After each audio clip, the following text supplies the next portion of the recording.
This episode of Super Legit brought to you by the most expensive dialect classes podcast money can buy, an entire team of nerds forgetting Rosalina's name, and some serious confusion about how microphones don't follow our mouths, and Jett's flailing attempts to use Adobe Audition filters to compensate.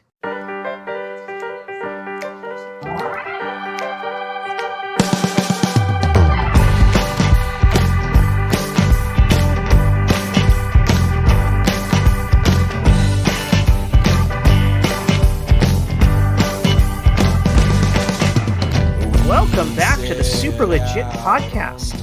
I am Jett Kaufman. This is where I say a clever thing about hosting the show. Where were they before? I assume that they were living incredibly boring lives waiting for the next episode of this podcast. Is that them or us? Both. Okay. Well, we are our own listeners too, so it's all this quagmire of juices, complicated connections. I've had to go from state to state to state. Wait, you guys listen to this? Well, because I edit it, so I have no choice. Okay. Yeah. Okay, that makes How many times sense. I had to go to Ohio to bolster those numbers up? Oh my god, yeah, I had to apologize. The apology tour to Ohio that's taken most of the show's budget. Oh, wait. I'm translating this for Stephen St. James, who's not here tonight. Fuck Ohio. He would want me to say that, so. That was a perfect impression of Stephen C.J. I thought he was. It was scary. It was scary. Yeah, it was wild. Yeah. He was living in my ears. You were the Howard Cosell of people who do impressions. I told Lauren, I was like, "Hey, I got those 3 impressions for you." There we go. Oh, just bring them out fast and early. So let's see. This week, let's start with you, Josh Spence. No. Yes. Josh Spence. No, I agree. We shouldn't. Okay, go to Mike. Go to Mike. All right, it's done. All right, you spoke up. It's all on you. You had your chance, Josh. What's a time you found yourself in the middle of something that you just really didn't want or need to be in? Have you all looked around lately? A podcast with 4 other dudes? Yeah, sure. Yeah. Let's start with this podcast, first of all. All right. God, have I ever... welcome to the final episode of the Super Legit podcast. We had a good run. Run. Yep. Good thing that swag just came in. I don't have anything further to add, honestly. Oh, okay. All right, good. Yeah, you got your bit out. You're done. Yeah. You're safe. Okay. All right. That's the problem when you come to me with the question first. I haven't heard other people get asked and to come up with a meaningful, thoughtful answer. So This is your lesson for the future. You want a shitty bit, go to Heiman first. If you want a thoughtful answer, go to Heiman later. But I'll remind you that you always complain when I go to you last. Just remember how moody he gets when he's not picked first. Now you have your reason why. Yep. You know what? I had my chance. Here I am. Yep. And this is on the record permanently. So it's perfect for me. Yeah. Oh God, the dreaded permanent record. I can snip out this clip and play it every time. You know, the next time I complain about having to go last, I'll just blame the Snyder Cut and say it's bullshit. Ooh, wait, wow. Is this a 4-hour podcast today? Is that what's happening? Yeah. Okay. Well, after the last one, that's what the audience is going to expect from now on. Each person is a chapter. Comes out April 14th, so they definitely had quite an experience a couple weeks ago. I'm so glad we're locking this date in right now. Oh yeah, no, I have it locked in stone. I plan very carefully, but the audience has no idea when we recorded it. They did not know that we recorded this before the pandemic, but we predicted everything that occurred. We really like to bank our episodes. That's right. And you're talking about the 1918 flu, right? Yes. Okay. Yes. Yeah. Oh, is there another one? I finally got vaccinated for the 1918. I assume science has conquered them after this point. Right. We've got this in the bag. It's what we get for sending our boys to France. You keep running with that science stuff. I'm going to stick with my prayers and thoughts, okay? That's right, backwards. Not thoughts and prayers, prayers and thoughts, because prayer comes first. And it's 1918? Yes, it is. Because if it's 1918, they're equally effective. Well, just from my perspective, if you think, you're obviously not going to pray, is all I'm saying. So it has to be a prayers and thoughts. That zing was brought to you by Shawn Michael Boozer, bringing you zinks and joining Super Legit. Oh, yeah. Oh, and speaking of bringing us zings, let's take it back to you, Josh Spence, because I bet you're prepared by now. Well, you were probably prepared to begin with. Yeah, I was just trying to be nice to Mike, and then he completely... he just shit all over it. That's what you get for being nice to me, bitch! What was the question again, sir? Well, honestly, I feel like the answer is the same as Michael Heiman's at this point. What's the time you found yourself in the middle of something that you really didn't want to be in? Oh, okay. I feel like this whole situation is still it. No, I'm a big believer of the phrase of like, if you're the smartest person in the room, like find yourself another room. I hate being like the voice of reason for just the stupidest arguments. Usually this will happen at work where like two warring factions will come to me because I have a desk and they're like, Josh, you're the decider. Figure this out. And it's just like, okay. And it's like, should we have like, should we get shots for the flu or should we not have shots at all? And it's like, guys, get your shots. Just like really simple or even, it's funny. Like, I think also the more you work with people, the more they become familial. You become friends with them, and relationships take on bigger things. And it's like the same. It's like the same 6 dudes work together 60 hours a week in this warehouse. So it becomes very brotherly. So I had a situation this week where we had one guy who had a mask on. He was a younger guy. We actually call him Mijo because he's so young. He didn't have like the mask covering his nose because and like I can understand how it fell off because he's running around pulling like a million orders. Sure. And we have this other guy who we call Viejo because he's the older guy. Wait, are you pronouncing your J's as J's instead of H's? Yeah, because it's part of the bit of Mijo, Viejo, stuff. Yeah. So no, we all get it. You don't need to explain it. Yeah, at all. Too late. So, but he has his mask on, and like everybody's doing their work, and like a shot across the bow.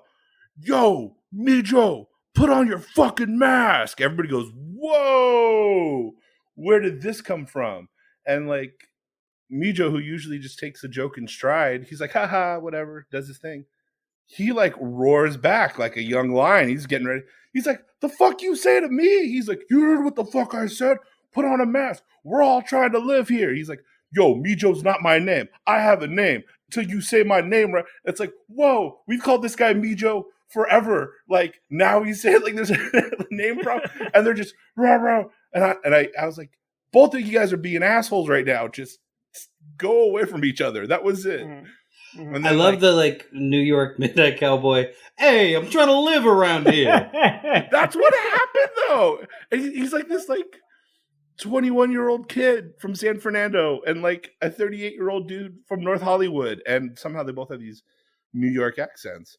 And a couple hours later, the Viejo, he's like, "Hey, was I an asshole?" And now I felt like Robert De Niro from Goodfellas. It's like, you were a little bit of an asshole. Like you didn't need to threaten to kick his ass after work. You didn't have to. And then a little bit. You were a little disrespectful there, a little bit. Yeah. And then here's what's great. He asked communicating a couple viruses. So here's what's great. He comes to me out of nowhere asking me for my advice of, hey, was I being an asshole? And I said, yeah, a little bit. And then in return, he goes, no, I think you're being an asshole. And he just walks away. I was like, I did nothing here. I'm trying to get all these orders out. And then like, this is the span of like 6 hours, right? So it's like 3:30. The day's almost over. You think these two sides are still warring. Viejo comes up to Mijo and he's like, hey man, I didn't need to do that. I just really love you. And like, I just don't want you to get hurt or anything like that. And, I had family that got sick and, I don't want you to get sick. So I hope we're cool. And they're like, yeah, we're cool. And like nothing happened. Like end of storm. And I was like, there was no fight. No one died. Well, 500,000 people died. Oh, well, yeah, that happened. Okay, cool. Well, now that story's not worth 500,001. Now the story's worth so. Super. Hey, Fredo. Can I talk to you real quick? Ooh, talk to me? You want to talk to me? What do you want to talk to me about? Let's talk. You want to talk? Fredo. We'll talk. Let's talk. Hey, we're talking. It's a simple we're thing. We're talking. We'll have a little conversation here. Okay? I love talking. I love conversations. I love conversing. I love going back and forth. You talk, I talk. We go back and forth. It's a whole thing. You it's say beautiful. a few words. I say a few words. Like we'll add it. We're sharing our minds here with each other, and maybe we'll learn a little bit from each other. It's the dance of dialogue, is what it is. Our minds are one. They're bouncing ideas off each other. No, the neurons become one. Right. Okay, so we're gonna find this middle ground here. We're gonna work through this, okay? So then this is what I'm gonna do. I want to work with you. I want to talk to you and listen, and we'll find this common place. Okay, you come at me, I'll come at you. We'll meet in the middle. We'll call it no man's land. We'll work it out there. I'll pick up what you're carrying. You're carrying what I'm picking up, and it'll be great. That's great. And so one of the things I just wanted to discuss to get right on the same page with is maybe you putting the knife down and not stabbing people. Nico, why would you say, dude, that's my thing. You know that's my thing. I know it's your thing, Fredo. I know, absolutely. And I love you, and I don't want to change who you are, Fredo. I don't want to change who you are as a person, but I do want to change how dead our coworkers are. Now, Nico, I want to give you credit for doing this new technique of where you try to find common ground. I want to say you're making great work here. Thank you. I love Thank you.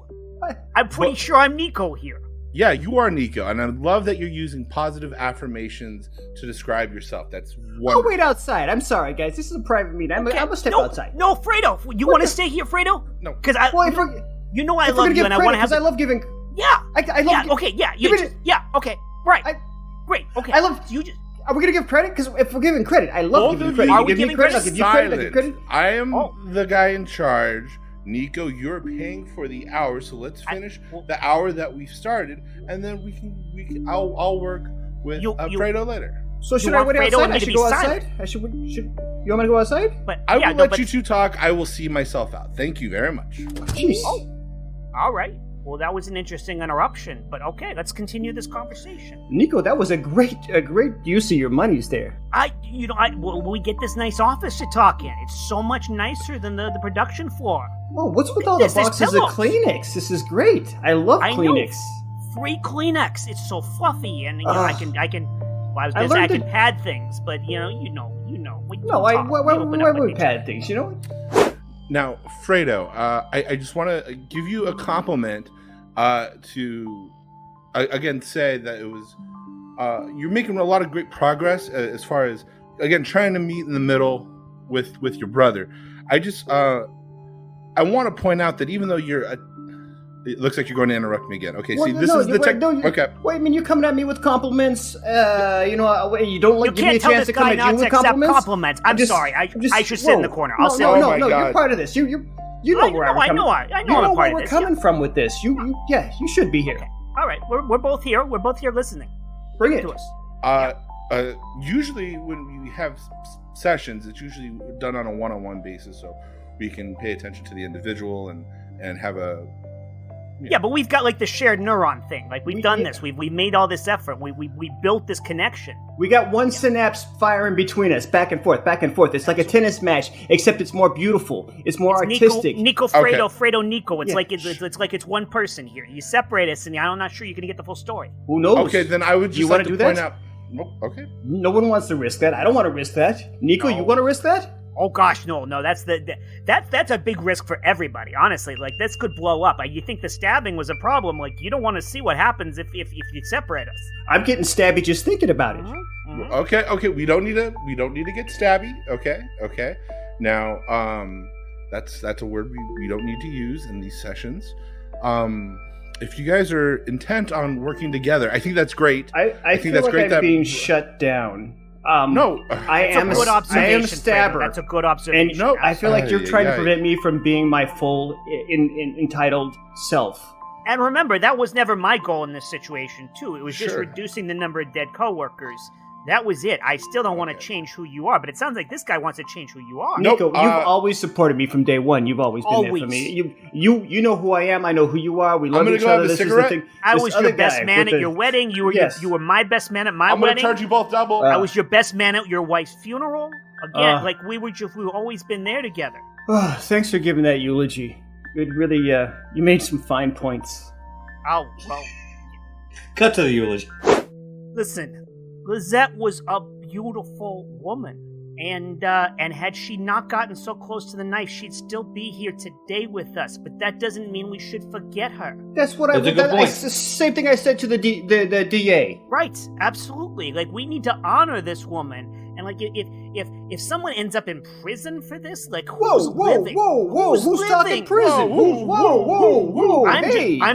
I'm trying to head off possibilities here. That's it. And so, like that, he's making some good points up there. Right? Absolutely. Thank you for saying that. Absolutely. The point is here: no one needs to have their life thrown away over just one dead woman. No matter how wonderful Lizette was, and she was wonderful, no question. May I just say, I think it was a stroke of genius to bring a hype man to the eulogy. That was incredible. Thank you. Thank you for the compliment, Fredo. This is the thing. The compliments are important. You got it. And may I say, that is a gorgeous tuxedo you're wearing there. I never would have expected a gold tuxedo at a funeral, but you are popping. You are There's the a gold center tuxedo to silver tongue, boss. That's right. Hey, this guy. Oh, with the hype. This man. I hire the best. Oh, you turning my weapons against me. Such a beautiful... That was a great laugh you got there, boss. Thank you so much. See why I pay this man? Of course. So, anyway, long story short, goodbye, right? Yes, Lizette, we hardly knew her. Yeah, well, I knew her, in the biblical sense. Heart-rending, boss. Heart-rending. I feel like I know her. In fairness, I did too, but that's how close we are. That's because we're sharing synapses, we're sharing wives, we share everything. Yeah. We share heartbeats, we are one. Couldn't be any closer. Excuse me, gents. Phil Johnstone, Secaucus, NYPD. I love all the teamwork you guys have going on here. Now, who actually murdered Lizette? Like, you come here on the day of my wife's funeral and ask me these questions? Why would you do well, this? you guys have already filled in so many of the blanks. It happened after work. There's a disagreement. You guys all work together to commit this act, so it's a RICO case. If one of you guys actually wants to... Whoa, I don't even know no RICOs. There's some great self-incrimination, boss. Oh, it's a self-incrimination, boss. Oh, okay, so it looks like Fredo's our guy. Whoa. Oh, I'm sorry, Nico. I'm sorry, Nico. Where was my hype guy at the time of the death? Where was my hype guy at the time of the death? Let's where was I at the time of the death? Let's explore that. Where were you? This guy, he's way too great to have murdered somebody. All right, all three of you under arrest. Put your hands on your fucking heads. I got a gold tux on. I ain't going to jail. I'm gonna put my hands up, but can you leave them over my head so I can keep raising the roof for this amazing eulogy? Come on, let's hear it for it. I know we don't do the wave at funerals, but this guy deserves it. All right, one more wave, and then you're getting the fucking cock. Whoa! Legit. Oh my god. This episode is brought to you by the Italian American Anti-Defamation League. Oh, yes, it is. And Joe's original pizza. Yes. I love those restaurants that have the original and then the number after it, like Joe's Original Pizza. Those are the best places to go eat. Yeah. Like Rigo's Tacos number 42. The best. And here in Los Angeles, we've got Western Bagel 2, TOO. Yes. I don't know what the backstory of that is. It's the second one. There's also the Candy Cat 2, which is a gentleman's club, which is some information I shouldn't have shared about myself, but there are two of them. But like Allie's version, we have like Tommy Burger and Tomy's Burger and Big Tommy Burger. Tomy's Burger on Sawtelle. That's right. Don't ever go to Tumor Burger though. That place is horrible. It's not a tumor. I would say it's worse than it sounds. But you can go to OK Chinese food. So chewy. OK Chinese food, also amazing. That's false advertising right there. That's short for Oklahoma Chinese food. Oh no, I've had that. Not amazing. Oh, I'm sure that's gonna be in a Blue States over Oklahoma ad pretty soon. I think we talked about that in a previous episode. The Asian restaurant that I went to, they just called it Asian food. What? No, say this. What happened? Yeah, this was the thing we talked about. Yeah, there was in Oklahoma, is this little restaurant that was Asian food. That's what it was. It wasn't Chinese, wasn't Thai, wasn't Japanese, wasn't Korean, wasn't Vietnamese. It was Asian, and everything was cooked in pork fat. I've never been there, but I have seen the commercials. MSG, where the wind goes blowing. I thought I had something. I didn't have it. Yep. I didn't have it. Yeah. No, well, it's staying in now. Josh can't be the only one to sing through our podcast, but since you did, you want me to sing? I'll sing. Okay. No one's asking. No. We are begging. I should have just done it. Damn it. Mm-hmm. Yep. Yeah, it's that's what happens when you ask for permission, Josh. Yep. Right. Easier to get forgiveness than permission. Sean Michael Boozer. Let's throw this same thing at you. What's a situation you found yourself in the middle of that you really just did not want or need to be in? You know, it's anytime I'm in a perceived position where I'm the adult, a lot of times these are work situations where sounds familiar. People have stakes in things, and I'm like, you guys realize these stakes are ridiculous. All right, first of all, you guys know me, and nothing matters, and we're all inconsequential, and I realize that. Great. So this is why you joined the team. That's your self-help book title, right? Yes, it is. Yes. Okay. Sorry. What happened? When people care about stuff, and I have to be the deciding factor in things, and I could not care any less. And it's really amazing to me is when like the more somebody's passionate about things, the more it pulls me back. I'm like, why does this matter to you? How does this matter to you? There is no reason for this at all. It's, not in 1,000 years, no one will care. But like literally 10 minutes from now, no one even in this room will care about this decision. And I have to muster the idea that I care because I want my paycheck. But it's the worst because I feel so inauthentic when I have to pretend that I care about stuff that is ridiculous, inane. Having worked government adjacent, that is how 99% of all decisions are. Does anyone care? Only the worst person in the world. Decision made. That is how every school board in the United States, every school board meeting works, every city council meeting. I once went to a Metro Transit Authority, and only one person got up to speak. He did so with the aid of a puppet. And since no one else was using their time, he got an exceedingly long amount of time. And we all sat there and listened because we were legally required to do so. I mean, that sounds exactly like all of the indie improv shows we played. Somebody got up there with a puppet, and we were legally required to stay through the entire thing because that was the obligation we committed to when we signed up to be a part of it. Yeah. You know what though? I feel like back to Oklahoma. I feel like that's how that got on the license plate. Oklahoma is okay. Like people were just like, only one person made a suggestion, and everybody else like, oh, fuck it. All right, sure. Super. Now, Mario, I gotta tell you, man, this happens castle after castle after castle after castle. She's not here. She's in a different castle. I think you're putting too much importance in completing all the levels.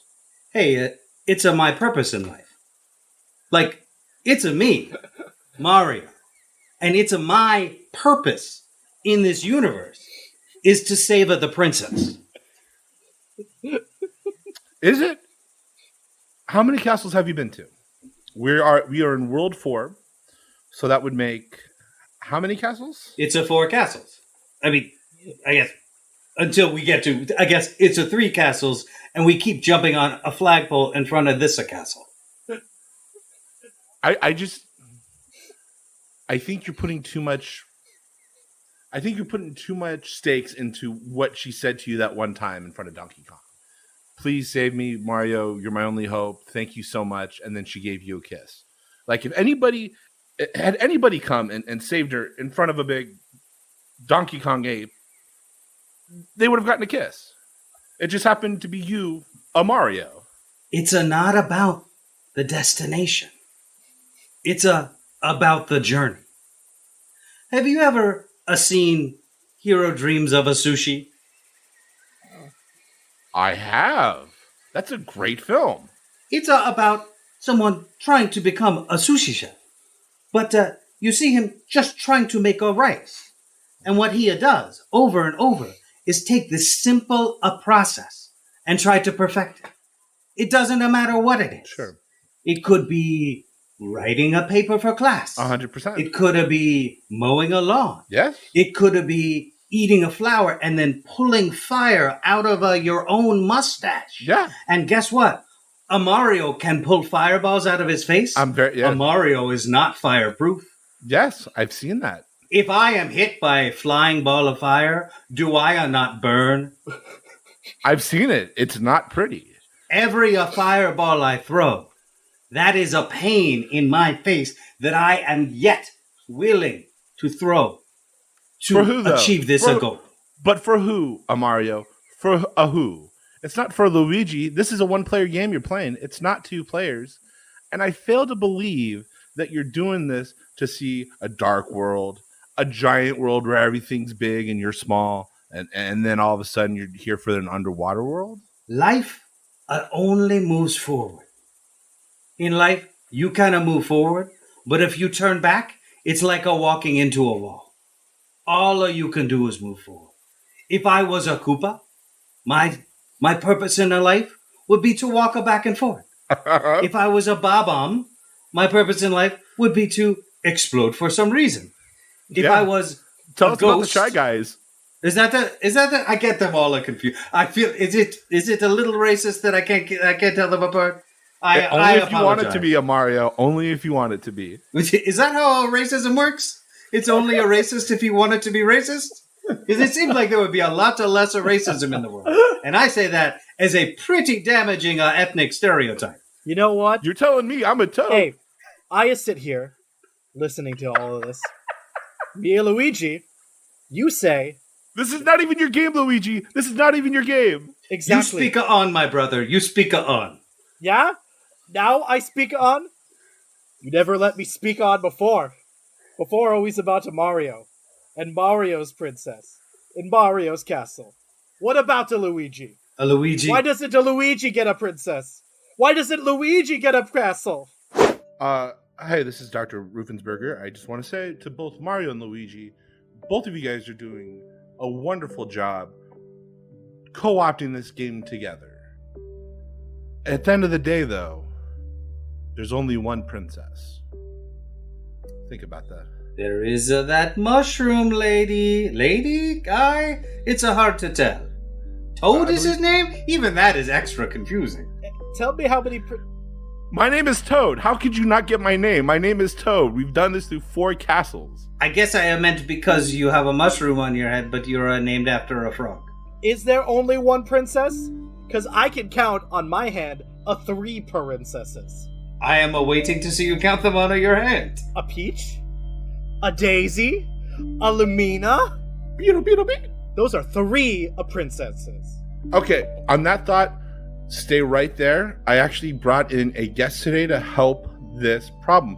Bowser, will you come in here, please? Bowser, now's your time. What is it? Okay. Oh, what? Is this a Jerry Springer? No.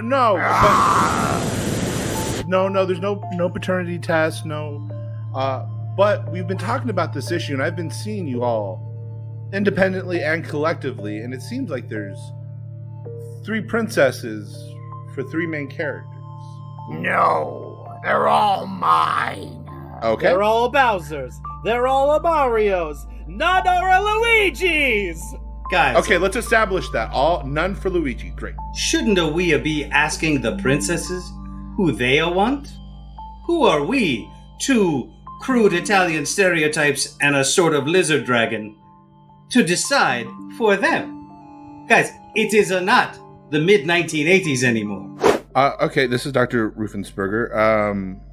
I'm glad that Peach and Daisy and Lumina, that you've all decided to come and meet here today. You have a Mario, you have a Luigi, you have a Bowser, and apparently a Toad who just sticks around. This isn't healthy, ladies. What can we do about this? Well, they're all just lovely friends. Wonderful friends. And then that's really all there is to it. We keep them around because they make wonderful friends. Okay, Peach. I don't think there needs to be more to it. Okay, Peach. Except for Luigi, obviously. No one gives a fuck about that asshole. That's true. He's kind of just a waste of space. Not to speak out of... I'm not supposed to share this, but that was also shared in the other group therapy. That's a very interesting point.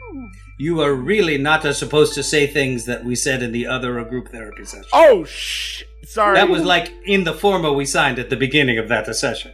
You are a therapist. I am a bad therapist. Legit.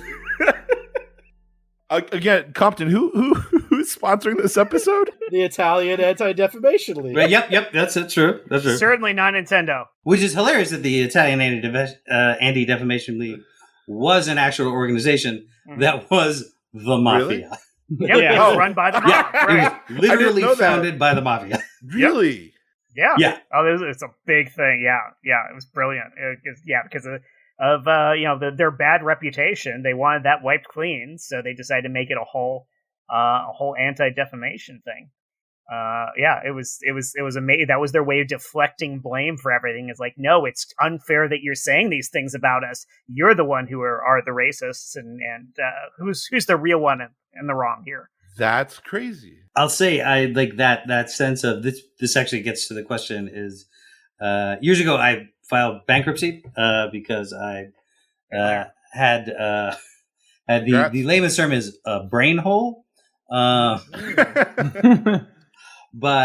anyway, so I filed bankruptcy, and you actually go into court and you're sitting there waiting, and you're watching the person before you go, and it's like a machine, right? You get up, the judge is like, "Hey, did you make some bad decisions?" Yes. Hey, do you live in the United States? It's like a conveyor belt. Hey, do we have a shitty healthcare system? Yeah. All right, come on. But the guy in front of me there was a guy, and then his brother was translating for him. Oh wow. So he was there, and then what would happen is that the judge had his bankruptcy form, and clearly there was some shit going on. So the judge would ask a question like, so it says here that you bought this car, it was insured, and then it was immediately stolen. And this has happened 4 or 5 times. And the brother would have to translate this for him. But clearly, the brother is hearing this for the first time. Wow. And say they would get into a screaming fight between each other. And then the brother would have to turn and go, "Yes, Your Honor, that's correct." Wow. And like seeing like that moment of this man does not represent me. Like that was being just to be able to be part of that moment of why did I get myself involved in this was a joy to behold. So that was his answer to my question. Yeah. I told him years ago I would ferry this on to his you. behalf. Yes, absolutely. Thank you. Is nuts. That's a well-prepared anecdote. Yeah. When you get to see like private moments played out in public, it is amazing. Mm-hmm. Especially when both of the people, or however many people are having that private moment, do not give a fuck that they're in public. It is amazing. Because you're like, I am free to stare at this. This is okay. I'm not being a voyeur. This is interesting. They want this to happen. I have to tell you. Public. Okay. Please. So years and years and years ago, went out to this place that is no longer there for a friend's 21st birthday. This is, God, now real I'm thinking specific. like, this has got to be like 15 years ago, which doesn't feel that long ago now, but is. It was Tumor Burger. So there used to be a place on Ventura near Van Nuys called Mad Bull's Tavern. Oh, yeah. Okay. That place was the douchiest shithole. It was so bro-y, frat bro. I went there all the time. Place. So there for her friend's 21st birthday, actually, I just realized he got kicked out of there for his 21st birthday. We went to a dive bar. The story I'm thinking of happened another time. So I'm there with some other people for some reason. Don't even know why we're there. I would not have chosen to go there, knowing how much I hated that place already. But we're sitting at a table, and I'm looking over at the bar, and I see a couple. There's like a man and a woman. Man on the right, woman on the left, and then there's another man on the other side. The man is leaning Which over side? on the other side of the woman. So there's a couple and then a third guy. And the third guy is just carrying on a conversation with the woman, not the couple. the guy coupled with this woman, and I know they're a couple, or at least in some way connected, because he had his hand firmly down the back of her pants, and clearly I could see the way his finger was moving. Diddling her butthole is maybe the best word. Her butthole. He is playing with her butthole, tickling, diddling. I suppose it goes so far as fingering, and just going to town while she is having a very engaged conversation with this third person. They are. Well, hold on. How do you know you didn't mislabel their relationship? I might have. It's true. Maybe they were a throuple. Maybe they had just met and they were both into the backdoor play. This could be a purely professional relationship. But also just major credit to this woman for her multitasking skills. Maybe her booty just Oh, yeah. She is focused and not acknowledging this other thing. The best thing happened, though, was when he did finally pull his hand out and then start caressing her head. Yeah. That, I think, was the definitive environment of Mad Bull's Tavern. That is so Mad Bull's Tavern. It's great to have those places you can go that retroactively validate every decision you've ever made in your life. There these sort of spiritual Greyhound stations all around where you can walk in and go I'm doing okay. I'm doing okay. Yeah. I am not, in fact, the bottom rung. It's good to know that. It's good to know that. I have found at least one below me, and I'm gonna cross my fingers and give my prayers and thoughts that there's even worse. I was just gonna say, back to the private moments thing. I just something that dawned on me, when I'm seeing really good theater, when people are having a private moment on stage, I feel compelled to look away because when it's only happened maybe 3 times in the last 15 years. But when I'm watching something that's so good, I'm like, I should give these people their price. I'm like, wait, no, I paid $30 to get in here. I'm going to watch this. So, But I love when that does happen. It's magical. You get suckered into the fact that it's real, and you're you're invading their private time and space, and you're like, oh, that's when you've been moved. You know what I mean? Which is weird because when you're a kid, parents don't seem to give you that type of credit. Because when it's back to school shopping and you got to try on a pair of jeans that your mom or dad pick, which are way too fucking tight, and they're like, come out so we can see it. Turn around, lift up that shirt. No, I know I'm a husky. Why don't we just buy the husky? I'm okay buying Arizona Huskies. Just I'll tell you if it fits. Right. I don't have to twirl in front of everybody to make sure these pants don't fit. Right, yeah. The Vince Neil edition Wranglers is not what you were going for. No, man. It's don't go away mad, just go away. Just Oh, nice. Michael Heiman, I'm pretty sure you've got an ad for us. You usually are on top of that, so I just got to assume you've got something covered. Yeah, I've got an ad for sure. I've got one on this tape right here in my hand. But I'm going to play it. I look forward to hearing. You know, it's just weird hearing these next ads coming up because I feel like we're in a new era of addom. If that feels. Yet, though, we're in this new era of addom, but we're still using tape, which is weird. Well, yeah. No, because we keep it old school, baby. Yeah. Dave Grohl does analog. It's retro. Yeah, we should move up to carts at some point. Yeah. All right. Sorry, Michael. So, okay. Here it is. Listen, we know you have a problem, and we're here to solve it. That's why we are Corporate Punishment. Corporations filled with layers and layers of bureaucracy here to handle your punishment for you. I know that you've been looking for your solutions on talk radio, on the television, even in your children's Kids Bop albums. Well, guess what? It's not there. Corporate Punishment is here to handle all your punishment needs.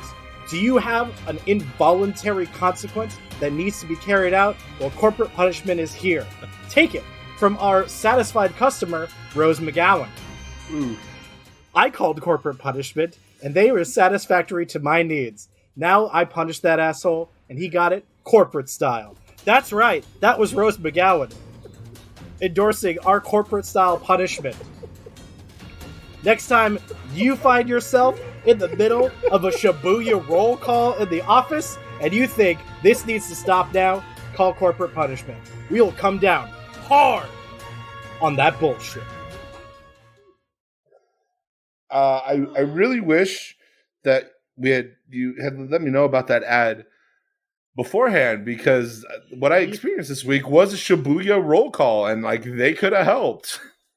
Like, and then again, when I was younger and I had to try on my Vince Neil jeans, it was very Shibuya roll call. You could have used some corporate punishment right there. Chris Compton, I don't think we've gotten to you yet with the magic question. What's a time that you found yourself in the middle of something that you just really did not want to be in, that isn't one of the previous stories you've already told tonight? So I like there's this thing like particularly you work at entertainment, right? Which is like, oh, I'm doing the job I want to do for a living. And so this was that. So I got hired to work at a looping company. Like looping in movies and TV, and like, which was very cool. And I don't want to like sound ungrateful for that, because I got to work on a lot of movies that paid for my wedding and were great. But I was working in a 2-person office. It was me and the person who ran the thing, and then the third person, which was 2 dogs that never stopped barking. Yep. And so, I mean, there's one, like when you're running a voice casting office and you can't hear people over the phone, something has been structured poorly. And I'm doing that, and I'm staying at this job because I'm like, but I'm getting to do like improv acting for a living. This is everything I've ever wanted to do. Mm-hmm. And so, it's just like day after day, it's just going into this loud, crazy thing. The entire system works on AOL, everything that could surround you to make a position unpleasant, no matter how nice the person who ran it was there. And finally, my wife is like, "You've got to stop doing this job. You're not healthy." Like I would go in and I would sit at a Starbucks for an hour before I went into work, just to steel myself going into work. And I was so distracted that I found out 6 months later that the barista at the Starbucks was somebody I knew, and only found out when we were doing a show together. And he said he worked at Starbucks, and I was like, "Oh my God, I've been ignoring you for 6 solid months." But my wife's like, "You just got to stop." But I'm like, but this is what I want to do. She's like, No, this isn't what you want to do at all. This is next to what you want to do. This is what you want to do adjacent, right? This is like, oh, that's my favorite restaurant in the world, and I'm eating in the dumpster, but it's their dumpster. Yep. So yeah, that was when I quit the entertainment business and went to work trying to help homeless people.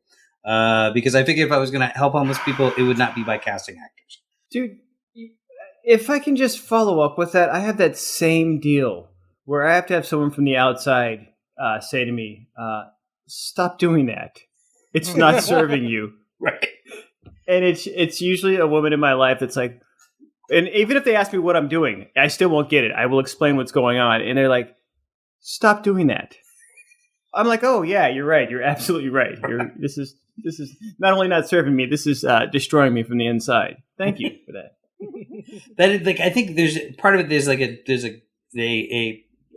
guy thing in that of like, well, I'm just supposed to like, I guess this is just how life is. I'm just supposed to like carry this and not say anything about it. Nose to the grindstone. This hurts my nose, but this is what you do. Actually, I had acid reflux forever and didn't know until I got laryngitis for a month. Oh.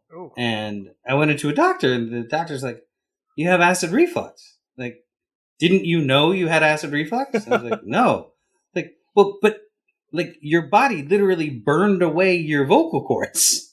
Like, why didn't you go see a doctor? And I was like, my honest answer was like, I guess I just thought life was supposed to hurt. Like, as I came out of my mouth, I was like, "You're not wrong." Right, I'm like, I think I'm seeing the wrong kind of doctor. But it was just like, I guess I just keep going on with it and hopefully it'll get better. Yeah, I just assume things are going to get better. This is horrible right now, but things will change soon. This fire will be less hot tomorrow. Super. So you've come to the Italian Anti-Defamation League looking for a favor. What can I do for you, my son? I actually, so I'm supposed to bring snacks into work on payday to cheer the mood, and I need an ice cream cake. You're supposed to bring snacks? Yeah. Is that really your job? Well, I mean, not really, but I do HR. Nobody really likes the HR guy, because he's the guy that always makes you sign the forms and, like, did you do drugs? And we have to let you go. And, racism is bad, and people always give that guy a hard time. So, like, I usually bring in just snacks or something on a payday to be like, hey, guys, like, it's not all bad here at work. And sometimes I'll bring in donuts or bagels or an ice cream cake, which case I ordered one and one fell through. And here I am today asking for this favor for an ice cream cake. You see, I can give you the ice cream cake. Cool. Where can I get it? I don't think it's going to solve your problem. Yeah, well, I have the ice cream cake, and then I bring it, and then it's done. Why don't you hold my iguana for a moment? That is not okay. That's not Fudgy the Whale, but okay, sure. Just hold him and just feel his love. Yes. It's a scaly love. Okay, sure. Yes, there's all sorts of love in this world. Okay, it's on my neck. It's around. Yeah, no, it's around my neck, and it's setting up base. She's taken a real liking to you. Okay, I'll do. Okay, I came here just asking for a Fudgy the Whale ice cream cake. But I don't think you need a Fudgy the Whale ice cream cake. I think you're unhappy. It licked my tongue. Deep down, you're unhappy. It licked my tongue. I was talking and it licked my tongue at the same time. I just kissed an iguana. That's how you know she loves you. Okay. I mean, not a real kind of love, because reptiles don't really feel emotions in that same sense that we do. But well, it sounds like human love too, but I get it. It's okay. Yes. So the point I'm trying to make here is you're coming to me not because you need an ice cream cake for your job. No, it's very simple. I just need an ice cream cake for your life. Nope. Just an ice cream cake for work so people tend to like me while they grab a slice of cake and smile at me for 2 seconds. That's all I need in life. Are they really going to like you, though? Are you really going to believe they liked you? Okay, your iguana has it's on top of my head, and I don't want to say the word mounting me, but that is this is not comfortable. It's how she asserts a form of dominance, but again, that's because she really, really likes you. She's taken to you. If I give your iguana an ice cream cake, will this make this better? So that's my new favor. Can I have 2 ice cream cakes? No, she's lactose intolerant. That won't work for her. Okay, one. I get this at work. People are very specific with their lunch orders. I get them all the time. 1 lactose-free vegetarian ovo-lacto. See, it's this work thing again. You're so obsessed with your job. Okay. But does it complete you as a person? I mean, I get money from it. There it is. I make money, and then I buy things, and that's pretty good. Have you bought things? Like ice cream cakes? The fact that I can buy ice cream cakes is pretty good. Yes, it is nice to be able to buy things. But again, are you buying happiness, or are you just buying sustenance?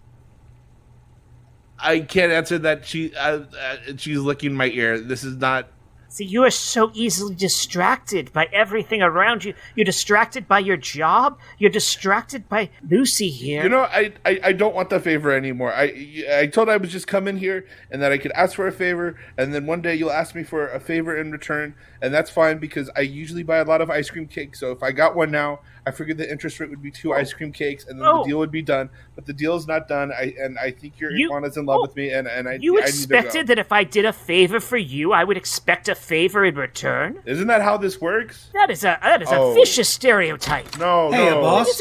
Is this guy giving you a trouble? He is. No, I'm not giving no one a trouble. I just wanted an ice cream a cake. Are you peddling harmful stereotypes against the proud Italian people? No, I'm not peddling a harmful stereotype. Oh. We are founded civilization. You just made fun of his speech impediment. I am not making fun of his speech impediment. Isn't that how you all talk? Oh, excuse me, how you all talk? Why not call us you are a people? Okay, you are a people. I just want an ice cream cake. Oh, boss. Give me back Lucy. Lucy does not deserve your love. Boss, I'm not going to eat of that flour. I'm going to eat of that flour. Oh, I'm going to hold you by. I'm going to eat of that flour. Just do it. Okay. Don't make me eat of that mushroom so I can get away from you and eat of that flour. Don't make him do it. Don't make him do it. Are you going to leave? Yeah. I will happily walk away from it. So you went to see the boss, and you didn't get any of the information we needed. We had you wired up for a reason, and all you did was let his iguana lick your tongue? What the hell are you doing, man? Are you talking to me? Yeah, I'm talking to you. You just fucked up this sting operation so bad. I'm sorry. I'm just focusing on that ice cream cake. Really, I mean ice cream cake. So, hey, you're talking a little funny now. No, you're talking a little funny now. Did they get to you? They get to you, huh? What are you talking about? They get to me. Listen, you're my informant, okay? Oh, now I work for you. That's what you were saying. Oh my God, they did get to you. You just sound like one of them. Oh, just like one of them. Oh, that's a stereotype. I learned that the hard way. That's it. The deal is done. You're going to jail. That's it. You know, we were gonna put some leniency on you for all those thrift stores that you robbed. But you know what? Ice cream cakes get expensive after a while. Yeah, of course they're expensive. They're ice cream cakes, the best kind of cake there is. You think that comes cheap? It doesn't. We know that. Listen, man, we got $10,000 budget a month for ice cream cakes down at the station. I know. That's just how it is. I just can't afford to keep up in this high-flying world of ice cream cakes, man. Cookie Puss, that's a daily habit. Chief, I've got bad news. The entire force has retired owing to type 2 diabetes. What? The entire police system of this city has just retired en masse after what I can only describe as a massive Cookie Puss overdose. God, we were training with donuts for decades. How did this happen? You got greedy. All right?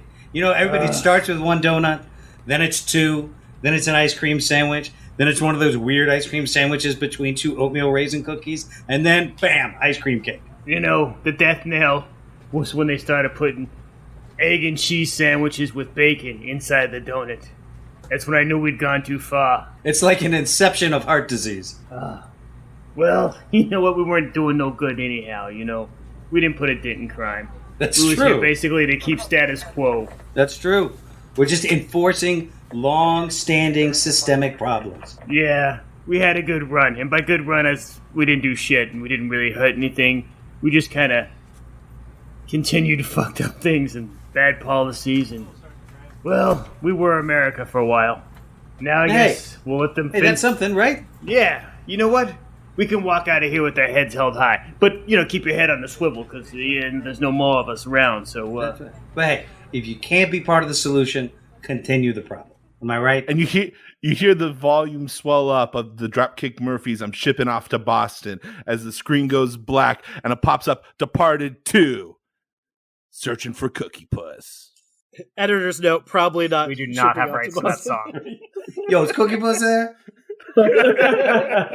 Hey, you guys like Cookie Puss? I actually don't know what accent that was I was trying to do. It was great. Just keep it up. I'll take it. I had one in my head and a different one came out of my mouth. That's Cookie Puss, baby. It didn't travel nearly as far and as wide as my Fredo did. It started off one place and it just trailed off and then came back. And it was like the ebb and flow of the ocean itself. It was great. Just waves crashing in. I think I heard an Offen Begora in there. He started shining my boots. Every accent I do ends up becoming like bad Jamaican somehow. Do an Irish accent, it's bad Jamaican.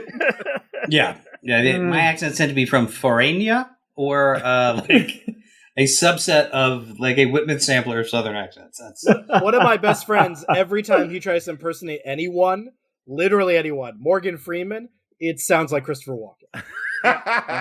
Well, actually, when I worked at the voice casting place, one person who I could hear over the phone was Morgan Freeman's sound-alike, who we would bring in on this, which was amazing because he was like, he's a middle-aged white guy, right? Yeah. I worked with him, dude. He did voiceover on a project. It was amazing, dude. It is like just the only comparison I can think of is at one point I saw Michael Winslow's stand-up special. Oh my god! The white sound effects guy from Police Academy. Yeah. At the end of it, he does Jimi Hendrix playing the national anthem at Woodstock, and it is amazing. And the audience has no reaction at all because it has ceased to be like funny or like it just like you feel like my brain has stopped working. These sounds should be coming out of a human being. It's a terrible way to end a comedy special. So, but like that's how it feels watching like Morgan Freeman's voice come out of this guy's mouth. So not to brag, this is a new corner called Inside Improv with Josh Spence. I have actually made, if you guys all know who Jamie Moyer is, right? Just like this world-class improviser, performer. I mean, A-class sound. And one of the most decent human beings, loving human beings you will ever run across. Right? Yeah. So people who don't know that about Jamie Moyer now know that. So treat her kind and accordingly. I was just beginning improv, I think 8 weeks in, and I go to a jam that she is like, when they do these improv jams, they usually get like one like person of renown. So they're like, oh, I'll jam with this person. That'll be cool. And it was Jamie Moyer, and I'm such a big fan. I'm like, I'm gonna share the stage with Jamie Moyer, and they're like, your scene is, they just give you the premise. Your scene is Italian restaurant, and I come in with like an Italian accent so bad and so thick that Jamie Moyer's in the middle of doing scene work, and she goes, "What? What?" She goes, "No, just say it again." And I dropped the accent completely. She's like, "Oh, why didn't you say that to begin with?" I was like, "Great, I will never do an Italian accent again." See, this is a good thing about having kids is you read kids books to them and then you have to play the characters. Mm-hmm. And like you can use Irish Beat Cop from a 1930s movie like as a like clean character, no problem, no baggage. Can you give us an example? I mean the Jesus Mary and George, like that, like you are maybe a leaprecon, like certainly a misogynist, but like I mean, wait, why would that voice be a leprechaun? No way. It really sounded like he's from Trenton, New Jersey. I defy you to show me a leprechaun with that voice. But it's great because like I'm a man of very limited acting range. So like this is my place to be the Meryl Streep of terrible children's book characters. Oh yeah, no, you get to absolutely chew it up in those situations. That was definitely when my son was still in his reading age. That's where I got to play with a lot more characters and voices because absolutely, it's like, well, at this point, every character is going to be its own unique character with its own unique voice. The hard part though is like it would be a chapter book. And so, we'd read 1 or 2 chapters at bedtime, and then the next night I have to come back and remember who all the characters' voices were. Oh, and like, shit. And sometimes for various reasons, like we might not get back to reading it for a week or two. And so then I'm getting in, like, I don't remember who any of these characters, like, already I barely remember the characters are. I sure as heck don't remember what voices I assigned them. And I'm trying to find them again on the spot. Oh, absolutely, yes. Yeah, your kid knows like... Yeah, they know, yeah. So thinking about voices, right, and taking big leaps, you guys don't have to answer this. I will answer this. do you on stage? Do you guys have like a fallback move you downshift to in case you bomb or do something? Like I've a handful of times like gone out and made like a big choice or a big decision or tried an accent that bombed. And I went, and then I just relied on my big person physicality to like run through a wall. Never mind what I just said. Hey, look, I'm Mr. Kool-Aid. Laugh at that instead. You guys have anything like that? So are you asking? Well, you said we didn't have to answer. You said you answered for us. Yeah, because I took another big leap. Mr. Kool-Aid. And the physicality doesn't really help you. Are you asking if we have like a move that we haven't done in this episode? You know what's funny about that? Like, dude, my big thing, I always ground myself in space work. I ground myself in the physical that helps doing. so much. And with this format, there is none of that. Yeah. So it's you're just leaning on your partner. Like, what do you got? Yeah. This is what I got. What do you got on we have that? to we have to fill space more when we do it this way, because absolutely on stage that is one of the easy fallbacks. That's a good one too, because it absolutely it makes the world bigger and better. Like it was a thing for me that took a long time. It wasn't that I was bad at space work. In fact, I was relatively good at it. I was bad at remembering it existed. So I would be on stage in the moment. True. Yeah, that was the thing. It's like, I could totally do. I could do a very convincing job of laundry with all the details. You walk through all my coffee tables, you son of a bitch. Like space work was great, but then but I would get on the stage. It's like in that moment, it's like what are objects? Places? What are these things? How do you hold a coffee cup? Even is that a thing people do? Here's what I got a Jett Kaufman story. This is when we were both we're still young in the game, but super young in the game.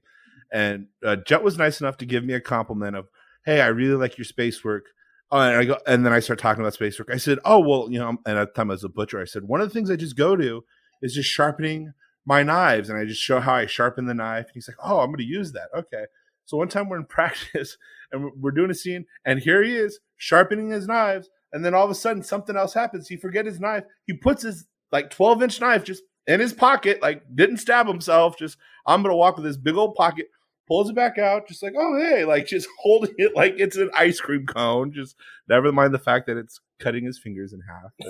I do not remember this. I do remember I'm always the guy who is drinking the cup of who knows what, and the scene ends and I walk off stage and I put the cup down in the wings. Like that's how I have to complete it. Is this cup has to go somewhere. I'm not going to drop it. Something similar but completely different. Great. I used to work in resorts, and so I'm wearing a tux, right? Working Temptation Island. And one of the things I learned how to do was not be bothered with people. So what I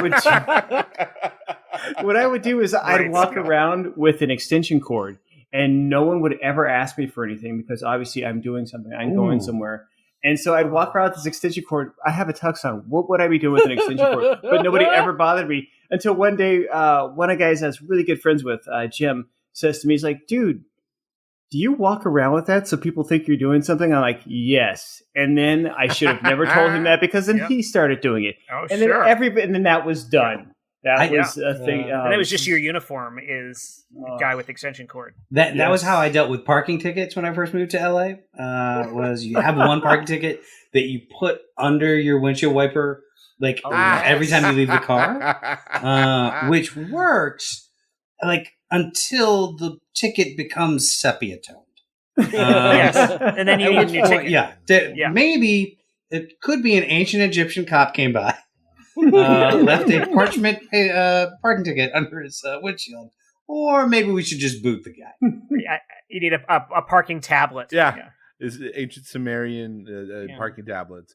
I tried that too. It didn't work for me. Maybe it was because I laminated my parking ticket as to not age it.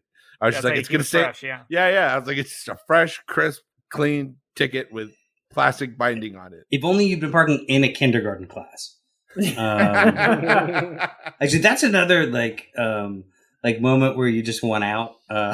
Was staying at a friend of mine's place, and somebody had gotten booted right in front of, and this is like in a real shitty part of Hollywood. And at about 2:00 in the morning, his neighbor comes up and knocks on his door.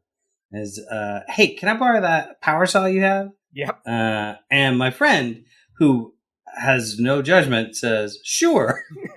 Which, somebody asks you to borrow a power saw at 2 in the morning, like this is going to be the best possible outcome. Yes. So like 20 minutes later, we're there and we hear the loudest, most horrible sound we've ever heard. And we run out on the balcony of the apartment building and look down, and he is power sawing a boot off of his car. Yeah. And this is triumphant short-term thinking. Like, it doesn't end well. It's not like cops go, well, and it's in front of your house. Like, I wish we'd written down his license plate number, and now we have no way to trace him. Super. Now listen, Officer Fudgy, I know you like to, like, you're a by-the-book cop, and the law's the law, and I respect that, but this is Sesame Street. Like, everything here kind of just stays where it is. Like, there's no... You don't have to write me a ticket, Officer Fudgy, please. See, here's the thing. I make an exception for you. Then I got to make an exception for Big Bird. Then I got to make an exception for Mr. Hooper, who's long since passed, but that's not the point here. You go back away, yeah. I'm just saying I can't. I'm just saying I can't do that. It's a rolling down the hill, picking up speed, just runaway train that gets away with you. It snowballs and becomes larger. It's all of those things together. And I don't want to have that happen, so I'm just going to write you the ticket. Okay. Look, you're an officer, and if it's anything that we would teach on Sesame Street... Officer of the law. Is to respect the law. Yes, I'm just...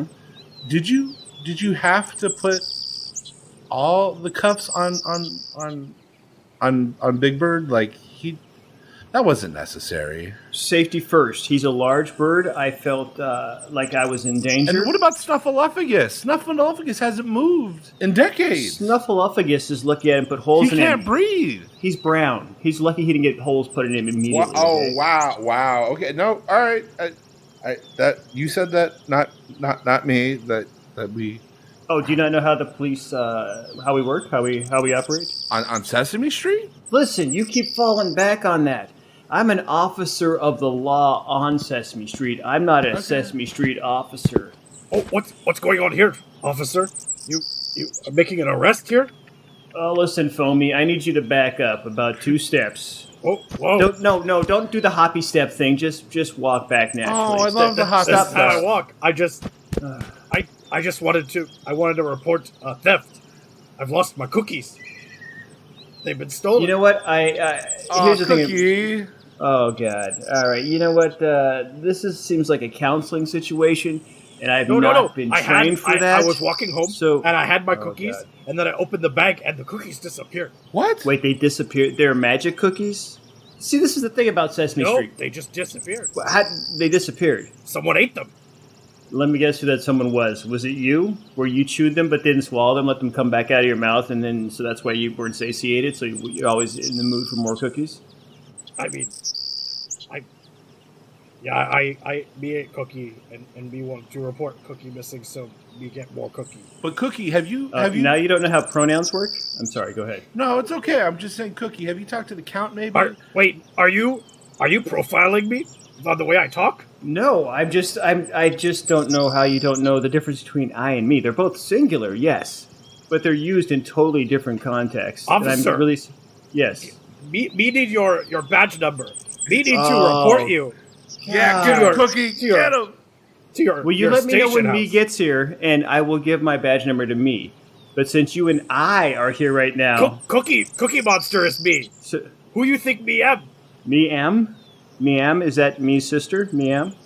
Look, Officer Fudgy, I just don't know why you're giving Cookie a hard time. If you're looking to make some arrests around here on Sesame Street, you might want to talk to the Count. Ever since he's been the head of the Italian Defamation League. Whoa! You know why they call him the Count? No, I don't know. I'm a new Pollyanna character on this street. Pollyanna character? Yeah. That's my full name, Pollyanna character, yes. I don't like this new world. You're Okay. Pollyanna, but you got this deep voice. I don't know what's going on here. I'm an old school cop, all right? Whoa. Are you saying that someone can't be Pollyanna and have a upbeat outlook on life, but would have a deep voice? Obviously, old school cop with the old school racial profiling. Yeah, why don't you just have yourself a couple of donuts there, Officer Fudgy? Jeez. Whoa, did you just threaten me with heart condition? No. I had an entire department die from overexposure to sweets. So I feel like this is a personal attack on me. No. And my profession. We heard about that one, the Great Cookie Puss Massacre, yeah. Yeah, that was... Yeah. No, hey... No, shout out to that. Sorry. You know what, guys? I feel like we got off of the wrong part. Cookie Puss, Cookie Monster favorite ice cream cake. Yeah, I mean that's. They have cookies. We found some middle ground here, guys. And I'm sorry I came at you about using the improper pronouns there. That's just an elitist thing because I was born here and I speak one language. You obviously speak Cookie and English. And you know what? Being very smart. I can let this slight infraction go with just a warning. I still have to write it up, but it will just be a warning, meaning that nothing happens. Well, officer, One example of successful community policing. Hey, it's legit. Yeah. Elmo was about to come in there and say, "Fuck the police." Wait, cut back. Hey, Elmo, how's it going? Oh, Elmo says, "Fuck the police." Legit. Elmo. Now Sesame I feel good. Street. I feel good. Yeah. Now. No, I'm happy. I can end this show happily on Sesame Street. I don't think there's a better way to end a show. Elmo didn't end the show happily on Sesame Street. Mm-hmm. Let's get some nice Colt 45 cannon blasts when he shoots at Elmo. Yeah. I really feel like Chris should have done Compton should have done the cop because he has that lovely lilting Irish accent. Yeah, I thought we were going to get our super stereotype cop on Sesame Street. What do we got here on Sesame Street? Man. Missed opportunity. Yeah. In our next episode, we'll just redo We cut back. Improviser saying, "You sound like you talk different now. Who talk different now, officer?" Well, I'm an Irish stereotype that was created by a non-Irish population to defame the Catholic people. Well, while we're on the same page... You see, back in Ireland we have these troubles. But here in the United States, we're all seen as immigrants. So we're all seen as less than the monoculture.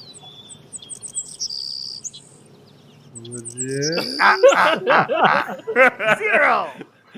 see, we didn't need to go back. This is what happens when a bunch of improvisers go, guys, we missed the chance for that ethnic stereotype. Yeah, should have fixed that. Let's recreate it because that's the best thing for improv. Recreation. That's the new rule. Anytime somebody says, "Hey, I had this thing," cut back. Fine. You're gonna say you had an idea. Throw it up there. See what happens. And Jett can edit it out. Yeah, Jett can edit it out. This is our new regret-driven improv form. Oh, don't edit it out. So Jett can go, that was a bad idea. Yeah. Fucking Josh. This is why we have to make sure we talk about it so Jett can't edit it out. Just like we did. Let's make this episode. And on boxing Jett into a corner, we bring this episode of Super Legit Hey, no to one puts an baby end. in the corner. I want to thank Jett, yeah, we put my Super Legit crew for joining me as always. And That's me. Sharing all of their wonderful character stereotypes with us and really making this as uncomfortable as possible. It was a rich episode filled with rich stereotypes. That's right.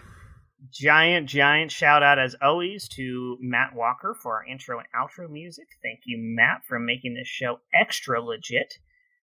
Please, if you're not already subscribed to us, subscribe to us on your podcast service of choice.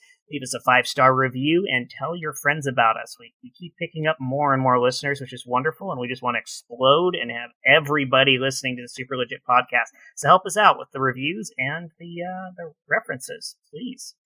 And I think that's it. That wraps it up, guys. Right? That's the end of this episode. Yep.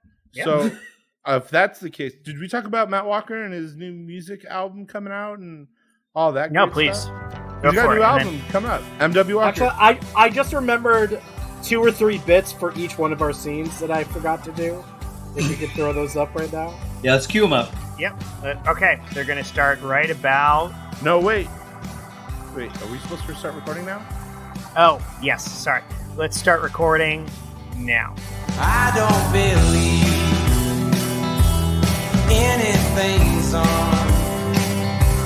Oh my time, I kicked the door on its hinges just so I could move on. Oh, oh,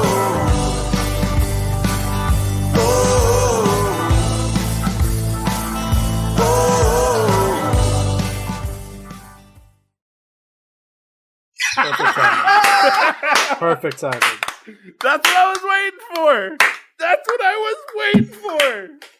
Yes! Stephen C. James in the house. You, Oh, it was. you came in I was- literally as It could. as we it okay to couldn't start have been- recording? Start recording now. Boom. And you Bing. appeared. Right. It could not have been more perfect. It was awesome. Yeah. Oh, It that's was incredible. Oh, that's incredible. You missed it, man. And of course, you're not on audio, so unfortunately, I can't just throw that into the end. Like, that would be extra. Yeah. Oh, that was amazing.